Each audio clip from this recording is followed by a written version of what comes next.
വിശദമായ റിപ്പോർട്ടുകളിലേക്ക്. ബീഹാറിലെ മഹാസഖ്യം തകർന്നു. മുഖ്യമന്ത്രി നിതീഷ് കുമാർ രാജിവെച്ചു.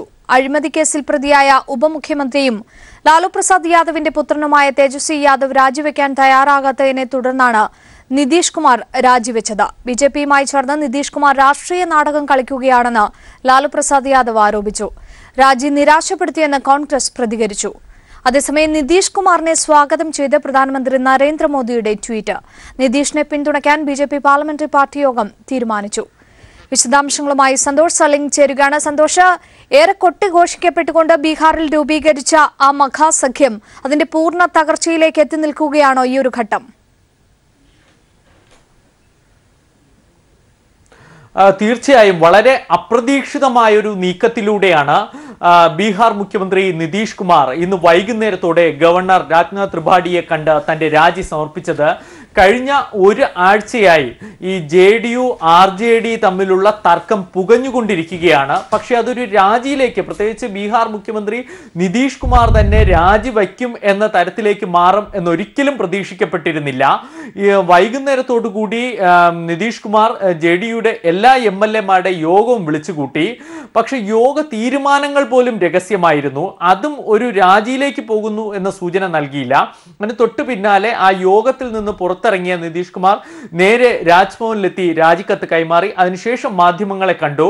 അദ്ദേഹം വ്യക്തമാക്കിയിരിക്കുന്നത് ഈ റെയിൽവേ ക്യാന്റീൻ അഴിമതിയുമായി ബന്ധപ്പെട്ട് CBI കേസ് രജിസ്റ്റർ ചെയ്തിരിക്കുന്നു.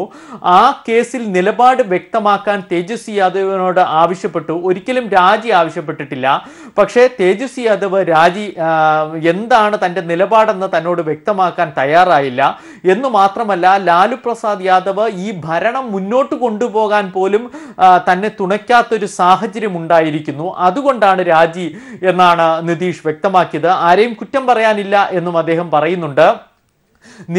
അതോടൊപ്പം തന്നെ അദ്ദേഹത്തിന്റെ JDUയിലെ എല്ലാ മന്ത്രിമാരും രാജി ഗവർണർക്ക് നൽകുകയും ചെയ്തിട്ടുണ്ട്.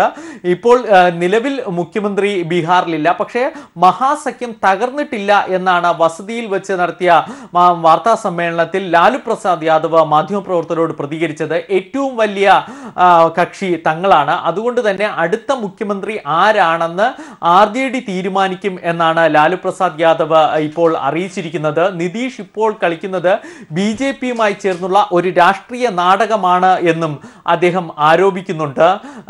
എന്നാൽ കോൺഗ്രസ്, ഈ മഹാസഖ്യത്തിലെ മൂന്നാം കക്ഷിയാണ് കോൺഗ്രസിന്റെ വക്താവ് രൺദീപ് സിംഗ് സുർജേവാല അല്പസമയം മുമ്പ് ഡൽഹിയിൽ മാധ്യമങ്ങളോട് പ്രതികരിച്ചു. അദ്ദേഹം പറഞ്ഞത് കോൺഗ്രസിനെ ഈ രാജി നിരാശപ്പെടുത്തിയെന്നാണ് അദ്ദേഹം പ്രതികരിച്ചത്. പക്ഷേ ഇതിലൊരു തന്ത്രപരമായ നീക്കം നടത്തിയിരിക്കുന്ന BJPയാണ്.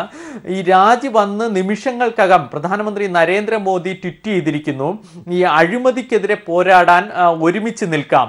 നിതീഷ് കുമാർ മുമ്പും ബീഹാറിലെ അഴിമതിക്കെതിരെ പല മുന്നേറ്റങ്ങളും നടത്തിയിട്ടുണ്ട് എന്നാണ് അദ്ദേഹം ട്വിറ്റിലൂടെ അഭിനന്ദനം അർപ്പിച്ചുകൊണ്ട് ഒരു സ്വാഗതം ചെയ്തിരിക്കുന്നത്. അതിനുശേഷം ഇപ്പോൾ BJP പാർലമെന്ററി പാർട്ടി യോഗം ചേർന്നു. അമിത്ഷാ അടക്കമുള്ളവർ ഗുജറാത്തിൽ നിന്നും രാജ്യസഭയിലേക്ക് മത്സരിപ്പിക്കാൻ തീരുമാനിച്ചു. പക്ഷേ ബീഹാറിലെ സ്ഥിതിഗതികളെ കുറിച്ച് പാർട്ടി നിലപാടിനെ കുറിച്ച് ആരാഞ്ഞപ്പോൾ വക്താക്കൾ ഒന്നും സംസാരിച്ചില്ല. എന്നാൽ ബീഹാറിലാകട്ടെ ഇപ്പോൾ ബീഹാറിൽ BJPയുടെ 53 MLA-മാർ സംസ്ഥാന അധ്യക്ഷന്റെ നേതൃത്വത്തിൽ യോഗം ചേരുകയാണ്. ഭാവി കാര്യപരിപാടികൾ ആലോചിക്കുകയാണ്. പക്ഷേ ഏറെക്കുറെ നിതീഷ് കുമാറിനെ BJP പിന്തുണയ്ക്കാൻ തന്നെയാണ് തീരുമാനിച്ചിരിക്കുന്നത്. സന്തോഷം, അത് തന്നെയാണ് BJPയുടെ സ്ഥിരം തന്ത്രമായ കലക്കവെള്ളത്തിൽ മീൻ പിടിക്കുക എന്നുള്ളതുപോലെ തന്നെ ഇവിടെയും അത് തന്നെ അവലംബിക്കുകയാണ് അവർ. എന്തായാലും ഈ ഒരു രാജ്യം അത് ദേശീയ രാഷ്ട്രീയത്തിൽ വലിയ ചലനങ്ങൾ തന്നെയല്ലേ ഇനി ഉണ്ടാക്കുക? ദേശീയ രാഷ്ട്രീയത്തിൽ ഏറെ ചലനങ്ങൾ ഉണ്ടാക്കും ബീഹാറിലെ മഹാസഖ്യത്തിന്റെ തകർച്ച. കാരണം 2014 BJP രാജ്യത്തെങ്ങും വൻ മുന്നേറ്റം ഉണ്ടാക്കി. ബീഹാറിലെ 20 സീറ്റിൽ വെറും 2 സീറ്റ് ഒഴിച്ച് ബാക്കി 18 സീറ്റുകളിലും BJPയാണ് വിജയിച്ചത്. ആ നിരാശയിൽ നിന്നാണ് നിതീഷ് കുമാർ അന്ന് BJPയുമായുള്ള സഖ്യം വെടിഞ്ഞത്. പിന്നീട് നിയമസഭാ തെരഞ്ഞെടുപ്പിൽ ലാലു പ്രസാദ് യാദവും കോൺഗ്രസുമായി ചേർന്ന് BJPക്കെതിരെ മഹാസഖ്യം ഉണ്ടാക്കുകയാണ് ചെയ്തത്. എന്തായാലും ബീഹാർ ജനത അതിനെ ഇരു കൈ നീട്ടി സ്വീകരിച്ചു. അങ്ങനെ BJPക്കെതിരെ ഉണ്ടാക്കിയ മഹാസഖ്യം തന്നെ ഇപ്പോൾ തകർന്നിരിക്കുന്നു. അത് BJP തന്നെയായിരിക്കാം അതിനു പിന്നിലെ തന്ത്രപരമായ നീക്കങ്ങൾക്ക് പിന്നിൽ എന്ന് സംശയിക്കേണ്ടിയിരിക്കുന്നു. കാരണം റെയിൽവേ ക്യാൻറ്റീൻ അഴിമതി, അതുമായി ബന്ധപ്പെട്ട് ലാലു പ്രസാദ് യാദവിന്റെ വസതി CBI റെയ്ഡ് ചെയ്യുന്നു. ഉപമുഖ്യമന്ത്രി തേജസ്വി യാദവിന്റെ വസതി റെയ്ഡ് ചെയ്യുന്നു. തേജസ്വി യാദവിന് ഈ റെയിൽവേ ക്യാൻറ്റീൻ അഴിമതി എന്ന് BJP ആരോപിക്കുന്ന സമയത്ത് 12 വയസ്സ് മാത്രമേ ഉണ്ടായിരുന്നു എന്നതാണ് ഏറ്റവും വലിയ വസ്തുത. എന്നിട്ട് പോലും അവരെ പ്രതിക്കൂട്ടിൽ നിർത്താൻ കഴിഞ്ഞു. ലാലുവിന്റെ കുടുംബത്തെ ഒന്നടങ്കം ആ കേസിൽ കൊണ്ടുവരാൻ കഴിഞ്ഞു. സ്വാഭാവികമായും നിതീഷ് കുമാർ ഒരു പ്രതിസന്ധിയിലാകും. കാരണം അഴിമതിക്കെതിരെ നിലപാട് വേണോ എന്നൊരു പ്രതിസന്ധി നിതീഷ് കുമാറിന് മുമ്പിൽ ഉയർന്നിരിക്കുന്നു.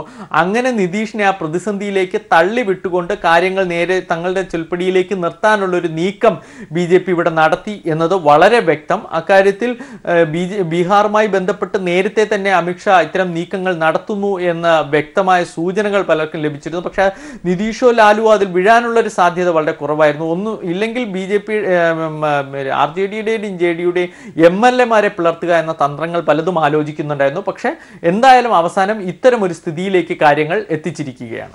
ശരി, വ്യക്തമാണ്. ബീഹാറിലെ മഹാസഖ്യം തകർന്നിരിക്കുകയാണ്. മുഖ്യമന്ത്രി നിതീഷ് കുമാർ രാജിവെച്ചു. വിശദാംശങ്ങളാണ് സന്തോഷ് സർലിംഗ് നൽകിയത്. മറ്റു വാർത്തകളിലേക്ക്. 2013 ഗൂഢാലോചനയെക്കുറിച്ച് തനിക്ക് ഒന്നും അറിയില്ലെന്ന് കാവ്യ മാധവൻ. ചോദ്യം ചെയ്യവേ അന്വേഷണ ഉദ്യോഗസ്ഥരോടാണ് കാവ്യയുടെ പ്രതികരണം. എന്നാൽ ഏതാനും വർഷം മുമ്പ് നടന്ന വിദേശ പര്യടനത്തിനിടെ നടിയും ദിലീപും തമ്മിൽ ചില പ്രശ്നങ്ങൾ ഉണ്ടായതായി അറിയാമെന്നും കാവ്യ മൊഴി നൽകി. ആവശ്യമെങ്കിൽ കാവ്യയെ വീണ്ടും ചോദ്യം ചെയ്യുമെന്ന് SP AV ജോർജ് പറഞ്ഞു.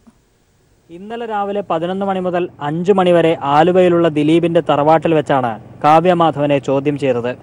നടിയെ ആക്രമിച്ചതിന് ശേഷം ദൃശ്യങ്ങൾ പകർത്തിയ ഫോണും മെമ്മറി കാർഡും കാവ്യയുടെ കാക്കനാട്ടുള്ള ഓൺലൈൻ വസ്ത്രവ്യാപാര സ്ഥാപനമായ ലക്ഷ്യയിൽ ഏൽപ്പിച്ചുവെന്നാണ് പൾസർ സുനിയുടെ മൊഴി.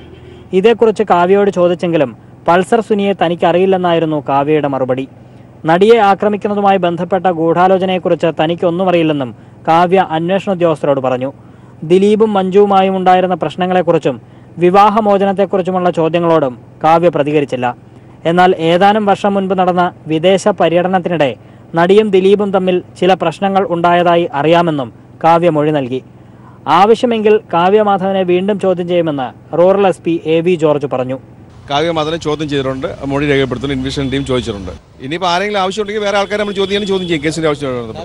കാവ്യയുടെ അമ്മ ശ്യാമളയെയും അന്വേഷണ സംഘം കഴിഞ്ഞ ദിവസം ചോദ്യം ചെയ്തു. ഇരുവരുടെയും മൊഴി അന്വേഷണ സംഘം വിശദമായി പരിശോധിച്ചു വരികയാണ്. മൊഴിയിൽ വൈരുദ്ധ്യം കണ്ടെത്തിയാൽ വീണ്ടും ചോദ്യം ചെയ്ത ശേഷം നിർണായക നടപടിയിലേക്ക് കടക്കാനാണ് അന്വേഷണ സംഘത്തിന്റെ തീരുമാനം. News bureau, Kochi. തിരികെ വാർത്തകളിലേക്ക്. സ്ത്രീ പീഡന കേസിൽ അറസ്റ്റിലായ കോവളം MLA M വിൻസെന്റിന്റെ ജാമ്യാപേക്ഷ കോടതി തള്ളി. നെയ്യാറ്റിൻകര ജുഡീഷ്യൽ മജിസ്ട്രേറ്റ് കോടതിയാണ് ജാമ്യാപേക്ഷ തള്ളിയത്. വിൻസെന്റിന് ജാമ്യം നൽകിയാൽ ഇരുവരുടെ ജീവന് ഭീഷണിയാണെന്നും ക്രമസമാധാനം തകരുമെന്നുമുള്ള പ്രോസിക്യൂഷൻ വാദം കണക്കിലെടുത്താണ് കോടതി ജാമ്യം നിഷേധിച്ചത്. എന്നാൽ വിധിക്കെതിരെ ജില്ലാ സെഷൻസ് കോടതിയെ സമീപിക്കുമെന്ന് വിൻസെന്റിന്റെ അഭിഭാഷക അറിയിച്ചു. ഇന്ന് വൈകുന്നേരം 3 മണിയോടെയായിരുന്നു നെയ്യാറ്റിൻകര 1-ാം ക്ലാസ് മജിസ്ട്രേറ്റ് കോടതിയിൽ M വിൻസെന്റ് MLA ഹാജരാക്കിയത്. പ്രതി സമൂഹത്തിൽ സ്വാധീനമുള്ള വ്യക്തിയാണെന്നും പ്രതിക്ക് ജാമ്യം നൽകിയാൽ ഇരയുടെ ജീവന് ഭീഷണിയാകുമെന്നും മാത്രമല്ല ക്രമസമാധാനം തകരുമെന്നുമാണ് പ്രോസിക്യൂഷൻ വാദിച്ചത്. എന്നാൽ പ്രോസിക്യൂഷൻ വാദത്തെ തകർക്കാൻ പ്രതിഭാഗം പല വാദമുഖങ്ങൾ ഉന്നയിച്ചെങ്കിലും കോടതി പ്രോസിക്യൂഷൻ വാദം കണക്കിലെടുത്ത് വിൻസെന്റിന്റെ ജാമ്യം തള്ളുകയായിരുന്നു. വിധിക്കെതിരെ ജില്ലാ സെഷൻസ് കോടതിയെ സമീപിക്കുമെന്നാണ് വിൻസെന്റിന്റെ അഭിഭാഷക അറിയിച്ചിരിക്കുന്നത്. ഇന്നലെ കോടതിയിൽ ഹാജരാക്കിയ വിൻസെന്റിനെ തെളിവെടുപ്പിനായി 1 ദിവസത്തെ പോലീസ് കസ്റ്റഡിയിൽ വിട്ടുകൊടുക്കുകയായിരുന്നു. MLA കസ്റ്റഡിയിൽ വാങ്ങിയ പോലീസ് വീട്ടമ്മയുടെ വീട് പ്രതിക്കറിയാവുന്നതിനാലും സ്ഥലത്തെ ക്രമസമാധാന നിലയും കണക്കിലെടുത്ത ബാലരാമപുരത്തെത്തിച്ച് തെളിവെടുപ്പ് നടത്തേണ്ടെന്ന് തീരുമാനിക്കുകയായിരുന്നു. തുടർന്ന് MLAയെ നെടുമങ്ങാട് DYSP ഓഫീസിലെ ആധുനിക സൗകര്യങ്ങളുള്ള ജനമൈത്രി ഹാളിലേക്ക് കൊണ്ടുപോയി ചോദ്യം ചെയ്യുകയായിരുന്നു. ഇവിടെ നിന്ന് ഇന്ന് രാവിലെ നെയ്യാറ്റിൻകര ജനറൽ ആശുപത്രിയിലെത്തിച്ച് വൈദ്യപരിശോധന നടത്തി DYSP ഓഫീസിലെത്തിച്ചു. തുടർന്ന് ഇവിടെ എത്തിയ Kollam city police commissioner Ajitha Beegum വിൻസെന്റിനെ വിശദമായി ചോദ്യം ചെയ്തു. തുടർന്നാണ് കോടതിയിൽ ഹാജരാക്കിയത്. കോടതി ജാമ്യം നിഷേധിച്ചതിനെ തുടർന്ന് വീണ്ടും വിൻസെന്റ് MLAയെ നെയ്യാറ്റിൻകര സ്പെഷ്യൽ സബ് ജയിലിലേക്ക് മാറ്റി. എന്നാൽ MLAയുടെ പക്കലുണ്ടായിരുന്ന മൊബൈൽ ഫോൺ പോലീസിന് ഇതുവരെ കണ്ടെത്താനായിട്ടില്ല. ഇത് കണ്ടെത്താനായി പോലീസ് അന്വേഷണം ഊർജിതമാക്കിയിരിക്കുകയാണ്. Rinu Sreedhar, news bureau, Thiruvananthapuram. ശിശുക്ഷേമ സമിതിയിലെ ക്രമക്കേടിൽ മുൻ ഭാരവാഹി സുനിൽ C. കുര്യനെതിരെ കൂടുതൽ തെളിവുകൾ പുറത്ത്. ചെങ്ങന്നൂർ സ്വദേശികളായ ദമ്പതിമാർക്ക് കുഞ്ഞിനെ നൽകാമെന്ന് പറഞ്ഞ് 6 ലക്ഷം രൂപ വാങ്ങിയതായി ക്രൈംബ്രാഞ്ച് അന്വേഷണ റിപ്പോർട്ടിൽ പരാമർശം. സുനിൽ C. കുര്യന് പണം കൈമാറിയത് ബാങ്ക് വഴിയെന്ന വീട്ടമ്മയുടെ മൊഴി. പണം കൈമാറിയെന്ന് വീട്ടമ്മ പീപ്പിളിനോട് പറഞ്ഞു. ശിശുക്ഷേമ സമിതിയിലെ ക്രമക്കേടിൽ റിമാൻഡിലായ മുൻ ഭാരവാഹികളുടെ ജാമ്യാപേക്ഷ കോടതി തള്ളി. ശിശുക്ഷേമ സമിതിയിലെ ക്രമക്കേടിൽ സുനിൽ സി കുര്യനെതിരെ കൂടുതൽ തെളിവുകളാണ് പുറത്തുവരുന്നത്. ചെങ്ങന്നൂർ സ്വദേശികളായ ദമ്പതിമാർക്ക് കുഞ്ഞിനെ നൽകാമെന്ന് പറഞ്ഞ് 6 ലക്ഷം രൂപ വാങ്ങിയതായി ക്രൈംബ്രാഞ്ച് അന്വേഷണത്തിൽ ബോധ്യപ്പെട്ടു. 2013 സംഭവം ഉണ്ടായത്. വർഷങ്ങളായി കുഞ്ഞുങ്ങൾ ജനിക്കാതിരുന്ന ദമ്പതിമാർ ശിശുക്ഷേമ സമിതിയുടെ സെക്രട്ടറിയായ സുനിൽ സി കുര്യനെ സമീപിക്കുകയായിരുന്നു. നിയമാനുസൃതമായി കുഞ്ഞിന് ലഭിക്കാൻ 40,000 രൂപ അടച്ചാൽ മതിയെന്നിരിക്കെ കൈക്കൂലിയായിട്ടാണ് 6 ലക്ഷം ഇയാൾ ആവശ്യപ്പെട്ടത്. തുടർന്ന് സിൻഡിക്കേറ്റ് ബാങ്കിലെ ശാഖ വഴി മുഴുവൻ തുകയും സുനിൽ സി കുര്യന്റെ സ്വകാര്യ അക്കൗണ്ടിലേക്ക് നിക്ഷേപിച്ചു. എന്നാൽ അതിനിടയിൽ ദമ്പതിമാരിൽ ഒരാൾ അസുഖബാധിതയായതായി ചൂണ്ടിക്കാട്ടി കുഞ്ഞിനെ നൽകിയില്ല. എന്നാൽ ഇതോടെ പണം തിരികെ വേണമെന്നാവശ്യപ്പെട്ട് ദമ്പതികൾ സുനിലിനെ സമീപിച്ചു. എന്നാൽ പറഞ്ഞ അവധികൾ പലതും തീർന്നതോടെ ഇവർ ക്രൈംബ്രാഞ്ചിന് പരാതി നൽകി. സുനിൽ സി കുര്യൻ തങ്ങളെ വഞ്ചിക്കുകയായിരുന്നുവെന്ന് ദമ്പതിമാരുടെ മാതാവായ മുൻ കോളേജ് പ്രിൻസിപ്പൽ പീപ്പിളിനോട് പറഞ്ഞു. അതിന് 2 മുമ്പ് പറഞ്ഞു രൂപ തരുവാണെങ്കിൽ കുഞ്ഞിനെ 1 മാസത്തിനും തരാമെന്ന്. സുനിൽ കുര്യൻ. പണം ഇട്ട് കൊടുത്തത് ആരുടെ പേരിലാണ്? സുനിലിന്റെ പേരിൽ. ചെക്ക് അതിന്റെ തെളിവുകളെല്ലാം നമ്മുടെ കയ്യിലുണ്ട്, ബാങ്കിലുണ്ട്. ശിശുക്ഷേമ സമിതിയിലെ ക്രമക്കേടുകളെ തുടർന്ന് സുനിൽ സി കുര്യൻ, കോൺഗ്രസ് നേതാവ് ചെമ്പഴന്തി അനിൽ എന്നിവർ റിമാൻഡിലാണ്. ഇവർ ഭാരവാഹികളായിരുന്ന സമയത്ത് സമാനമായ കൂടുതൽ തട്ടിപ്പുകൾ നടന്നതായിട്ടാണ് ക്രൈംബ്രാഞ്ച് കരുതുന്നത്. എസ് ജീവൻകുമാർ, തിരുവനന്തപുരം. കാസർഗോഡ് ആസ്ഥാനമായ കേരള കേന്ദ്ര സർവകലാശാലയിൽ വിദ്യാർത്ഥി സമരം കൂടുതൽ ശക്തമാകുന്നു. ഹോസ്റ്റൽ സൗകര്യം ആവശ്യപ്പെട്ടാണ് ഒരാഴ്ചയിലേറെയായി വിദ്യാർത്ഥി സമരം നടക്കുന്നത്. സമരക്കാർക്ക് അഭിവാദ്യം അർപ്പിച്ച് SFI ക്യാമ്പസിൽ പ്രതിഷേധ കൂട്ടായ്മ സംഘടിപ്പിച്ചു. ഹോസ്റ്റൽ സൗകര്യവും ക്ലാസ് മുറികളിൽ അടിസ്ഥാന സൗകര്യങ്ങളും ഏർപ്പെടുത്തണമെന്നാവശ്യപ്പെട്ട് കാസർഗോഡ് ആസ്ഥാനമായ കേരള കേന്ദ്ര സർവകലാശാലയിലെ വിദ്യാർത്ഥികൾ സമരം ആരംഭിച്ചിട്ട് ഒരാഴ്ച പിന്നിട്ടുവെങ്കിലും പ്രശ്നപരിഹാരത്തിന് അധികൃതരുടെ ഭാഗത്തുനിന്നും നടപടിയില്ല. 50% സീറ്റുകൾ വർദ്ധിപ്പിച്ചുവെങ്കിലും അതിനനുസൃതമായ പഠന ഹോസ്റ്റൽ സൗകര്യങ്ങൾ ഏർപ്പെടുത്തുവാൻ അധികൃതർ തയ്യാറായില്ല. ഈ സാഹചര്യത്തിലാണ് വിദ്യാർത്ഥികൾ അനിശ്ചിതകാല പഠിപ്പുമുടക്ക് സമരം ആരംഭിച്ചത്. കേന്ദ്ര സർവകലാശാലയിലെ വിദ്യാർത്ഥികൾ ഒന്നടങ്കം പ്രക്ഷോഭത്തിലാണ്. സമരം തുടങ്ങിയതോടെ അനിശ്ചിതകാലത്തേക്ക് ക്യാമ്പസ് അടച്ചുപൂട്ടുകയാണ് അധികൃതർ ചെയ്തത്. പ്രശ്നപരിഹാരമുണ്ടാകും വരെ വിദ്യാർത്ഥി പ്രക്ഷോഭത്തെ SFI പിന്തുണയ്ക്കുമെന്ന് സംസ്ഥാന സെക്രട്ടറി N വിജിൻ പറഞ്ഞു. MP-മാർക്ക് കൊടുത്ത വാക്ക് പോലും പാലിക്കുന്നതിന് വേണ്ടി ഈ ജാവേദ്കർ പോലുള്ള കേന്ദ്രമന്ത്രിമാർ തയ്യാറാകുന്ന വിഷയം നിൽക്കുകയാണ്. ഇവിടെ അടിസ്ഥാന സൗകര്യങ്ങൾ ഒരുക്കി കൊടുക്കാതെ BJPയുടെ നേതൃത്വത്തിൽ കേന്ദ്രമന്ത്രിമാരുടെ സഹായത്തോടുകൂടി അഴിമതിക്ക് കളമൊരുക്കുക മാത്രമാണ് ഇവിടുത്തെ വൈസ് ചാൻസലറായാലും ഇവിടുത്തെ അധികാരികളായാലും ചെയ്തുകൊണ്ടിരിക്കുന്നത് എന്നുള്ളിടത്താണ് ശക്തമായ സമരത്തിന് ഞങ്ങൾ നേതൃത്വം കൊടുക്കുന്നത്. വിദ്യാർത്ഥി സമരത്തിന് പിന്തുണ പ്രഖ്യാപിച്ച് SFI പ്രവർത്തകർ ക്യാമ്പസിൽ നടത്തിയ പ്രതിഷേധ കൂട്ടായ്മ M വിജിൻ ഉദ്ഘാടനം ചെയ്തു. യൂണിവേഴ്സിറ്റി ക്യാമ്പസിലെ വിദ്യാർത്ഥികളും ഈ കൂട്ടായ്മയിൽ പങ്കാളികളായി. News bureau, Kasaragod. 2017 Indywood music excellence award Kairali TVയിലെ കുട്ടി പട്ടൂർമാലിന്. ടെലിവിഷൻ ചാനലുകളിലെ ഏറ്റവും മികച്ച മ്യൂസിക് റിയാലിറ്റി ഷോ എന്ന നിലയ്ക്കാണ് കൈരളി TVയുടെ ജനപ്രിയ പരിപാടിയായ കുട്ടി പട്ടൂർമാൽ തെരഞ്ഞെടുക്കപ്പെട്ടത്. കൊച്ചിയിൽ നടന്ന ചടങ്ങിൽ ജിസ്മോനിൽ നിന്നും പ്രോഗ്രാം പ്രൊഡ്യൂസർ ഹണി അവാർഡ് ഏറ്റുവാങ്ങി.